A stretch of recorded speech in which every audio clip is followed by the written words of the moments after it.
Aku selalu percaya bahwa hidup berjalan biasa-biasa saja, sampai satu sore hujan membuktikan sebaliknya. Saat itu, aku hanya menolong seorang pria asing dan ibunya yang terlihat kelelahan di pinggir jalan. Tidak ada firasat apapun, tidak ada drama, hanya secangkir teh hangat dan sedikit uang. Namun, 2 bulan kemudian, ketika pintu rumahku diketuk oleh orang yang sama, aku menyadari bahwa kebaikan kecil bisa membuka rahasia besar. Rahasia yang membuatku terdiam, nafasku tercekat, dan mataku tak mampu menahan air mata. Apa yang mereka ungkapkan malam itu mengubah caraku memandang hidup selamanya. Halo sahabat semuanya, terima kasih sudah meluangkan waktu untuk mendengarkan kisah ini. Cerita yang akan kalian dengar bukan sekedar hiburan, tapi potongan nyata dari kehidupan yang penuh makna. Tapi sebelum Fafa memulai ceritanya, yuk kita ramaikan dulu kolom komentarnya, serta jangan lupa untuk klik tombol like, subscribe, dan aktifkan loncengnya agar sahabat Fafa tidak ketinggalan cerita-cerita seru lainnya. Dukungan dari sahabat sangat membantu channel ini untuk terus berkembang dan menyajikan kisah-kisah menarik lainnya. Dan seperti biasa, Fafa mau absen nih.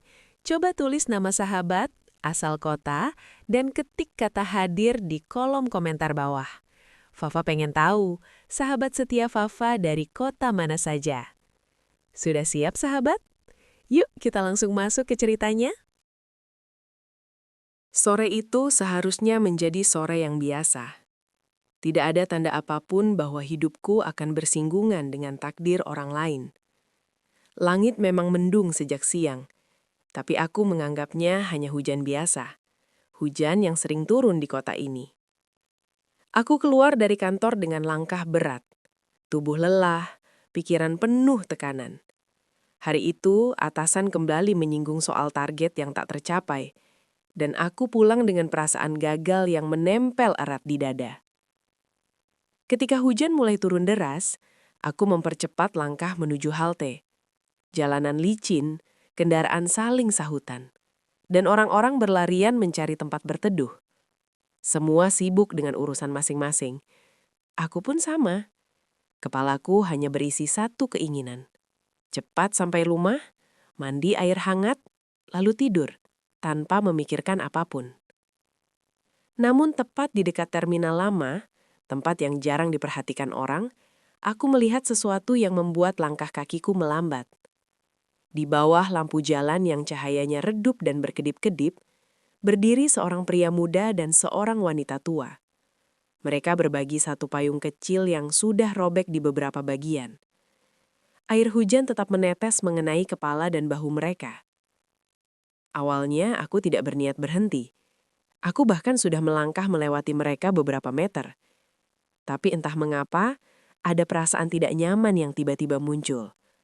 Dadaku terasa sesak, seperti ada yang menahan napasku. Aku menoleh kembali. Wanita itu terlihat sangat lemah. Tubuhnya sedikit membungkuk. Tangannya gemetar memegang lengan pria muda di sampingnya. Wajahnya pucat, bibirnya kering, dan matanya setengah terpejam. Pria itu berusaha terlihat kuat, tapi aku bisa lihat jelas kelelahan di wajahnya. Bukan kelelahan fisik biasa, ini kelelahan orang yang sudah terlalu lama berjuang tanpa hasil. Aku berdiri beberapa detik, berdebat dengan diriku sendiri. Bukan urusanmu. Kamu juga sedang susah. Orang lain juga pasti akan menolong. Namun kaki ini berbalik arah sebelum pikiranku selesai berdebat. Aku mendekat dan bertanya dengan hati-hati. Maaf, apa kalian baik-baik saja? Pria itu tampak terkejut. Ia menatapku sejenak, lalu menunduk. Seolah malu karena diperhatikan. Suaranya keluar pelan, hampir tenggelam oleh suara hujan. Ibu saya pusing. Sudah lama belum makan. Aku melihat wanita itu mengangguk pelan, berusaha tersenyum meski jelas menahan sakit. Saat itulah, aku tahu, mereka tidak sedang berpura-pura. Aku mengajak mereka ke warung kecil yang masih buka di pinggir jalan. Warung sederhana, beratap seng dengan beberapa bangku plastik. Aku memesan teh hangat dan makanan. Ketika teh itu sampai, wanita itu memegang gelas dengan kedua tangannya, seolah kehangatan kecil itu sangat berarti. "Terima kasih, Nak," katanya lirih sambil tersenyum. Senyumnya tulus, meski wajahnya penuh kelelahan. Tangannya menggenggam tanganku, dingin tapi hangat. Genggaman orang yang benar-benar bersyukur. Pria itu memperkenalkan diri sebagai Arif. Ibunya bernama Bu Ratna. Mereka datang dari luar kota untuk berobat, tapi uang mereka habis sebelum semuanya berjalan sesuai rencana. Arif berbicara singkat, seolah tidak ingin terlihat mengeluh. Namun aku bisa mendengar betapa berat kata-kata itu keluar dari mulutnya. Aku tidak banyak bertanya. Aku tahu, kadang orang tidak butuh diinterogasi. Mereka hanya butuh ditemani dan diperlakukan dengan hormat. Setelah mereka makan, aku memesan ojek online dan memberikan sedikit uang. Jumlahnya tidak besar, bahkan bagi sebagian orang, mungkin tidak berarti apa-apa. Tapi Arif menatapku lama, matanya berkaca-kaca. "Saya tidak tahu harus bilang apa," katanya dengan suara bergetar. "Saya akan ingat kebaikan ini seumur hidup saya." Aku hanya tersenyum. "Jaga ibu kamu baik-baik," jawabku. Saat ojek membawa mereka pergi, aku berdiri di bawah hujan memperhatikan sampai mereka menghilang di tikungan jalan. Entah mengapa dadaku terasa campur aduk. Ada lega, tapi juga ada rasa yang aneh yang tidak bisa dijelaskan. Aku tidak tahu saat itu bahwa pertemuan singkat di sore hujan tersebut bukanlah akhir. Itu adalah awal dari cerita yang akan kembali menghampiriku 2 bulan kemudian dengan cara yang sama sekali tidak pernah kubayangkan. Setelah sore hujan itu berlalu, hidupku kembali berjalan seperti biasa. Setidaknya begitulah yang terlihat dari luar. Aku tetap bangun pagi, berangkat kerja, duduk di meja yang sama, menghadapi layar komputer dan tumpukan tugas yang tak pernah benar-benar berkurang. Tidak ada yang berubah secara kasat mata. Namun di dalam diriku, ada sesuatu yang perlahan bergeser, meski aku sendiri belum sepenuhnya menyadarinya. Beberapa hari pertama setelah kejadian itu, wajah Bu Ratna dan Arif masih sering terlintas di pikiranku. Kadang muncul tiba-tiba saat aku sedang menyeduh kopi di pagi hari, kadang hadir saat aku terjebak macet sepulang kerja. Aku membayangkan apakah mereka sudah sampai di tempat tujuan, apakah Bu Ratna mendapatkan pengobatan yang ia butuhkan, atau apakah Arif berhasil menguatkan dirinya sendiri di tengah tekanan hidup yang begitu berat. Aku mencoba mengusir pikiran itu dengan menyibukkan diri, tapi semakin aku berusaha melupakannya, semakin jelas kenangan itu muncul. Ada sesuatu dalam cara Bu Ratna tersenyum sore itu yang sulit aku jelaskan. Senyum yang tidak meminta, tidak menuntut, hanya penuh rasa terima kasih. Senyum yang terasa jujur dan bersih, jauh dari kepalsuan yang sering aku temui dalam kehidupan sehari-hari. Ironisnya, di saat aku terus memikirkan kondisi mereka, kehidupanku sendiri justru mulai goyah. Di kantor, situasi semakin tidak menentu. Proyek besar yang sudah dikerjakan berbulan-bulan tiba-tiba dibatalkan. Atasan mulai mencari kambing hitam. Suasana kerja berubah menjadi penuh tegangan dan bisik-bisik. Aku pulang hampir setiap hari dengan kepala berat dan dada sesak. Gajiku tidak pernah benar-benar besar, dan dengan kondisi kantor yang tidak stabil, aku mulai khawatir akan masa depanku sendiri. Tabunganku perlahan terkuras untuk kebutuhan sehari-hari. Di beberapa malam, saat aku menghitung sisa uang di rekening, aku sempat bertanya dalam hati, apakah keputusanku menolong mereka waktu itu benar? Pertanyaan itu datang tanpa undangan, terutama di saat aku merasa hidup tidak adil. Ada rasa kesal yang muncul, bukan pada Bu Ratna atau Arif, tapi pada keadaan. Aku juga sedang berjuang. Aku juga lelah. Aku juga takut akan hari esok. Mengapa justru aku yang harus membantu orang lain? Namun setiap kali pikiran itu muncul, selalu ada rasa bersalah yang menyertainya. Aku teringat bagaimana Bu Ratna menggenggam tanganku dengan penuh rasa terima kasih. Aku teringat bagaimana Arif berusaha terlihat kuat, meski jelas sedang hancur di dalam. Dan entah mengapa, kenangan itu justru membuatku tenang. Hari-hari berlalu dan perlahan kenangan itu mulai meredup. Bukan hilang, tapi tersimpan di sudut hatiku. Aku mulai menerima bahwa pertemuan itu mungkin memang hanya satu persimpangan singkat dalam hidupku. Sesuatu yang datang dan pergi seperti hujan sore itu. Hingga suatu malam, hujan kembali turun dengan intensitas yang hampir sama. Aku sedang duduk sendirian di ruang tamu, lampu temaram, televisi menyala tanpa benar-benar kutonton. Tubuhku lelah, pikiranku kosong. Aku baru saja menerima pesan dari kantor tentang kemungkinan pengurangan karyawan. Jantungku berdegup lebih cepat dari biasanya. Di tengah keheningan itu, terdengar ketukan pelan di pintu. Bukan ketukan tergesa-gesa, bukan pula ketukan percaya diri. Ketukan itu terdengar ragu, seolah orang di luar tidak yakin apakah ia seharusnya datang atau tidak. Aku terdiam beberapa detik. Tidak ada tamu yang kutunggu, tidak ada janji dengan siapapun. Ketukan itu terdengar lagi, pelan, hati-hati. Entah mengapa, perasaan yang sama seperti 2 bulan lalu kembali muncul di dadaku. Perasaan tidak nyaman bercampur firasat yang sulit dijelaskan. Aku berdiri, melangkah perlahan menuju pintu, dan menarik napas panjang sebelum membukanya. Dan saat gagang pintu itu berputar, aku belum tahu bahwa malam itu akan membawa jawab atas semua pertanyaan yang selama ini hanya berputar di kepalaku. Ketukan sederhana itu bukan sekedar kunjungan. Ia adalah kelanjutan dari cerita yang kukira sudah selesai. Aku memutar gagang pintu dengan perasaan yang sulit dijelaskan. Ada rasa ragu, ada juga rasa takut yang samar. Seolah hatiku sudah lebih dulu tahu bahwa apa yang menungguku di balik pintu itu bukan sesuatu yang biasa. Saat pintu terbuka perlahan, udara malam yang lembab bercampur bau tanah basah langsung menyergap indera penciumanku. Di ambang pintu, berdiri 2 sosok yang seketika membuat waktu terasa berhenti. Itu mereka. Arif berdiri sedikit di depan, tubuhnya tegap, pakaiannya rapi. Kemeja bersih, celana gelap, sepatu yang terlihat terawat. Di sampingnya berdiri Bu Ratna, mengenakan kerudung sederhana dengan warna lembut.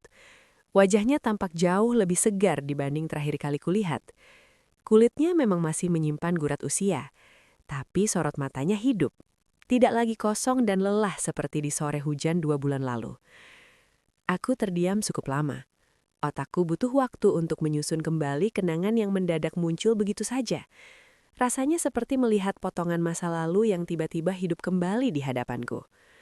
"Maaf, kami datang tanpa memberi kabar," ujar Arif akhirnya, memecah keheningan.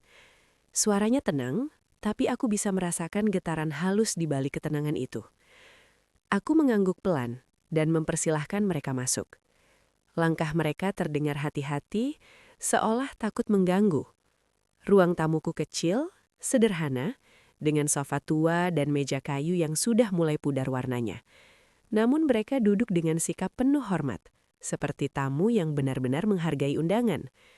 Bu Ratna menatapku lama, sebelum akhirnya menggenggam tanganku. Tangannya kini tidak lagi dingin seperti dulu.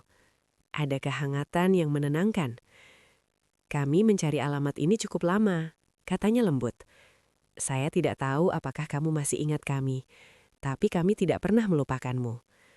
Dadaku terasa menghangat, tapi juga sesak. Aku mengangguk, belum sanggup berkata apa-apa.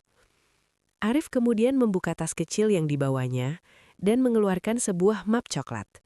Ia tidak langsung membukanya. Map itu diletakkan di atas meja, lalu ia menarik nafas panjang, seolah sedang mengumpulkan keberanian. "Ada sesuatu yang harus kami ceritakan," katanya dengan tenang. "Sesuatu yang seharusnya kami katakan sejak awal." Aku menegakkan tubuh, merasakan perubahan suasana di ruangan itu. Udara terasa lebih berat. Bu Ratna melepaskan genggamannya dan menunduk, matanya berkaca-kaca. "Malam itu," Arif melanjutkan, "kami tidak sepenuhnya jujur. Bukan karena ingin menipu, tapi karena saya terlalu malu untuk mengatakannya." Ia berhenti sejenak. Aku bisa melihat jahangnya mengeras, seperti seseorang yang sedang berusaha menahan emosi lama yang kembali menyeruak. "Kami bukan hanya kehabisan uang, kami sedang kehilangan hidup kami satu persatu." Kata-kata itu menghantam dadaku. Aku tidak memotong. Aku tahu ini bukan cerita yang bisa diceritakan dengan tergesa-gesa. Arif mulai bercerita pelan, tapi setiap kata terasa berat. Ia menceritakan bagaimana hidupnya sebelum semua itu terjadi. Bagaimana ia dulu memiliki pekerjaan tetap, penghasilan cukup, dan mimpi sederhana, merawat ibunya dengan layak. Namun semua runtuh ketika ia dituduh melakukan kesalahan yang tidak pernah ia lakukan. Fitnah itu menyebar cepat. Rekan kerja menjauh, atasan tidak memberinya kesempatan membela diri. Dalam waktu singkat, ia kehilangan pekerjaan, reputasi, dan kepercayaan diri. Bu Ratna sesekali menyeka air mata, namun tetap mendengarkan. Aku hanya bisa duduk terpaku merasakan emosi yang bercampur antara sedih, marah, dan tidak percaya. Waktu kamu menolong kami, kata Arif dengan suara bergetar, itu adalah malam ketika saya sudah tidak melihat jalan keluar. Ia menatapku lurus, matanya merah, namun jujur. Kalau saja kamu tidak berhenti malam itu, saya tidak tahu apakah saya masih bisa duduk di sini sekarang. Kata-kata itu membuat tenggorokanku tercekak. Aku tidak menyangka bahwa satu tindakan kecil, yang bahkan tidak kuanggap istimewa, ternyata berdiri di persimpangan hidup dan mati seseorang. Malam itu, aku menyadari satu hal penting. Kadang, orang tidak datang kembali membawa hadiah. Kadang, mereka datang membawa kebenaran. Dan kebenaran itu jauh lebih berat dari apapun yang bisa kita bayangkan. Dan aku tahu, cerita mereka belum selesai. Arif terdiam cukup lama setelah kalimat terakhirnya. Ruangan yang sempit itu mendadak terasa semakin sunyi. Hanya suara hujan yang kembali turun di luar jendela, menetes pelan seperti irama yang mengiringi cerita berat yang akan ia lanjutkan. Aku tidak berani menyela. Aku tahu, apa yang akan keluar berikutnya bukan sekadar lanjutan cerita, melainkan luka lama yang baru berani dibuka. Aris menarik napas panjang, lalu mulai bercerita tentang kehidupannya sebelum semuanya runtuh. Ia dulu bekerja di sebuah perusahaan besar, tidak mewah, tapi stabil.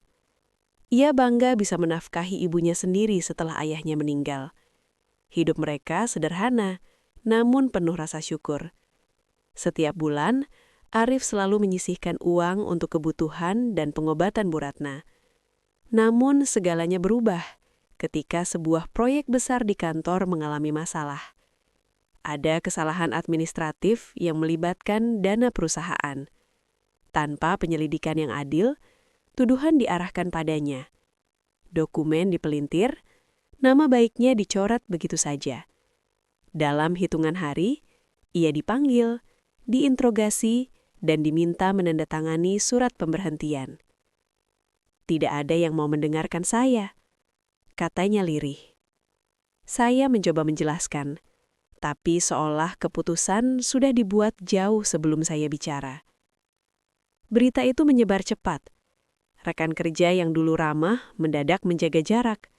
Teman-teman lama menghilang satu persatu. Arif pulang ke rumah, membawa beban yang tidak pernah ia bayangkan sebelumnya.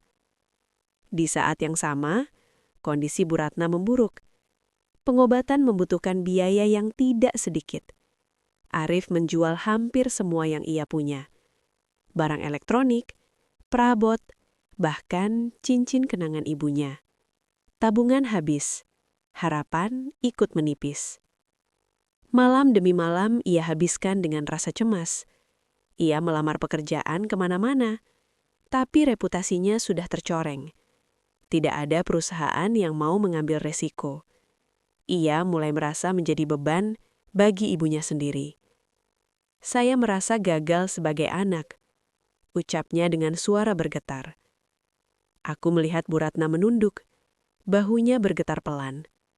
Tangannya menggenggam ujung bajunya, berusaha menahan tangis. Arif melanjutkan, suaranya semakin pelan. Hari kamu bertemu kami, itu adalah hari ketika saya sudah tidak punya rencana lagi untuk besok. Kalimat itu membuatku terdiam. Aku bisa membayangkan betapa gelapnya pikiran seseorang yang sudah sampai di titik itu. Namun, takdir ternyata punya cara sendiri untuk berbelok. Beberapa minggu setelah kejadian itu, sebuah audit internal dilakukan di perusahaan tempat Arif dulu bekerja.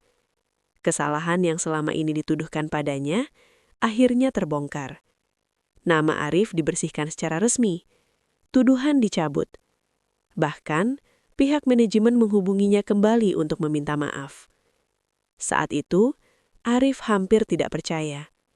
Ia sempat mengira itu hanya mimpi atau kesalahan. Namun, semua dokumen resmi menyatakan hal yang sama. Ia tidak bersalah. Rasanya seperti diberi napas kedua, katanya sambil menatapku. Tak lama setelah itu, ia mendapatkan kembali pekerjaannya dengan posisi yang lebih baik. Bu Ratna pun akhirnya mendapatkan pengobatan yang layak. Kondisinya membaik perlahan, tapi pasti. Arif kemudian membuka map coklat yang sejak tadi tergeletak di meja. Di dalamnya ada surat resmi dan selembar cek. Namun sebelum aku sempat bereaksi, Arif menggeleng pelan. Ini bukan soal uang, katanya tegas. Ini tentang rasa terima kasih kami, karena kamu melihat kami sebagai manusia, saat dunia memperlakukan kami seperti tidak ada artinya. Saat itu, aku menyadari satu hal penting. Kadang, kebenaran tidak datang cepat. Kadang ia datang setelah kita hampir menyerah. Dan kadang, ia datang karena seseorang memilih untuk peduli di saat yang paling gelap. Dan di hadapanku malam itu, duduk dua orang yang hampir kehilangan segalanya. Namun, akhirnya menemukan kembali harapan. Malam itu, kami duduk lama di ruang tamuku yang sederhana. Lampu temaram, suara hujan menetes di atap seng, dan aroma teh hangat masih terlisa di udara. Aku memandangi Arif dan Bu Ratna dengan perasaan campur aduk. Lega, bahagia, dan sedikit terharu. Mereka bukan hanya datang membawa berita baik, tapi juga membawa pelajaran hidup yang selama ini tidak pernah kuanggap penting. Arif mulai bercerita tentang perjalanannya 2 bulan terakhir setelah namanya dibersihkan. Bagaimana ia kembali bekerja, beradaptasi dengan posisi baru, dan menjalani hidup dengan hati yang lebih bersih dan lapang. Ia tersenyum saat menceritakan hal itu, tapi matanya menyiratkan pengalaman berat yang tak mudah dilupakan. Bu Ratna sesekali menimpali dengan cerita pengobatan yang berhasil, tentang tidur nyenyak setelah berbulan-bulan mengalami rasa sakit yang mendera. Aku mendengarkan, tanpa menyela. Setiap kata yang mereka ucapkan terasa seperti pengingat tentang satu hal. Kebaikan kecil yang tulus bisa menyelamatkan hidup seseorang. Aku masih ingat sore hujan itu. Secangkir teh, sepiring makanan hangat, sedikit uang untuk perjalanan mereka. Dan sekarang aku menyadari betapa besar dampak yang dihasilkan oleh tindakan sederhana itu. Kami tertawa kecil ketika Arif menceritakan kejadian lucu di kantor lamanya, di mana ia harus menghadapi teman-teman lama yang dulu menjauh. Ia menertawakan ketegangan masa lalu, tapi matanya tetap basah oleh rasa syukur. Bu Ratna pun tersenyum, menatapku dengan mata yang berbinar dan berkata, "Nak, jangan pernah meremehkan apa yang kamu lakukan.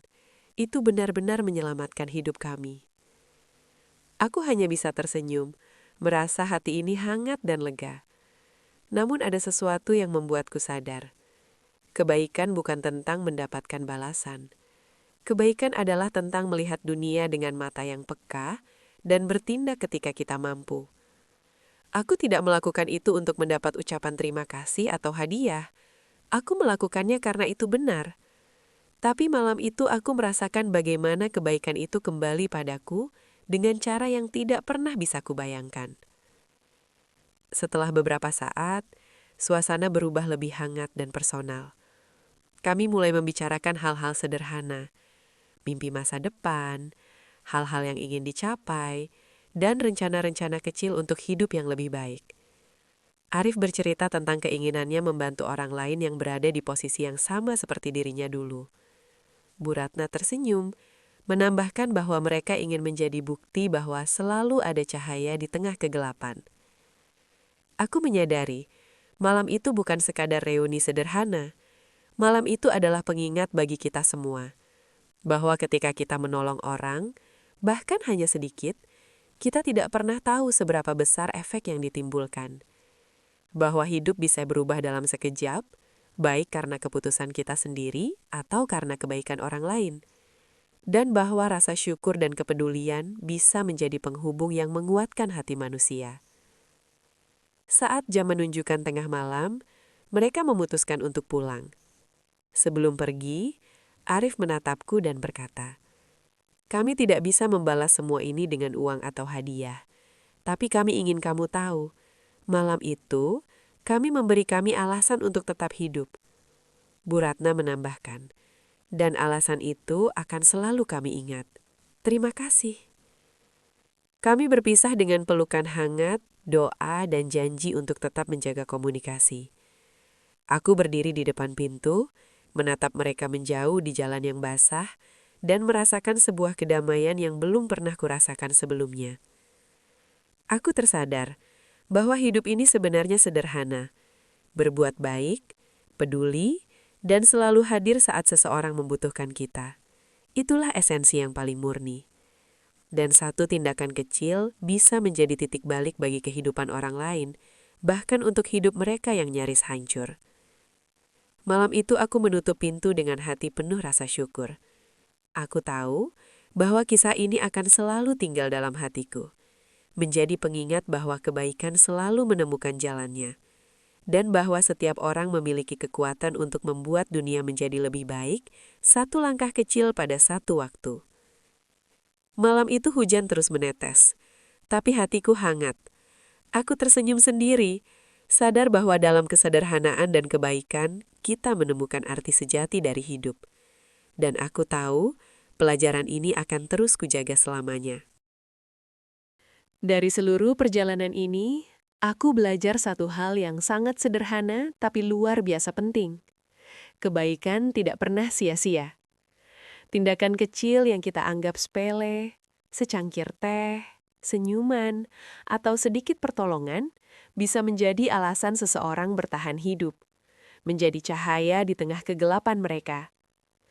Aku juga belajar bahwa hidup selalu punya cara untuk membalas kebaikan, seringkali dengan cara yang tak terduga dan jauh lebih besar daripada yang bisa kita bayangkan. Terima kasih karena sudah mendengarkan cerita ini sampai akhir. Dukungan sahabat, like, subscribe, dan share bukan hanya membantu channel ini tumbuh, tapi juga ikut menyebarkan pesan tentang pentingnya peduli dan berbuat baik. Semoga kisah ini bisa menginspirasi sahabat untuk melihat sekeliling dengan mata yang peka, membuka hati, dan tidak ragu menolong sesama. Karena kita tidak pernah tahu seberapa besar dampaknya. Sampai jumpa di cerita Fafa berikutnya, di mana kita akan menjelajahi kisah-kisah lain yang penuh haru, inspirasi, dan kejutan hidup. Ingatlah selalu, kebaikan itu menular, dan dunia ini butuh lebih banyak orang yang berani menjadi cahaya.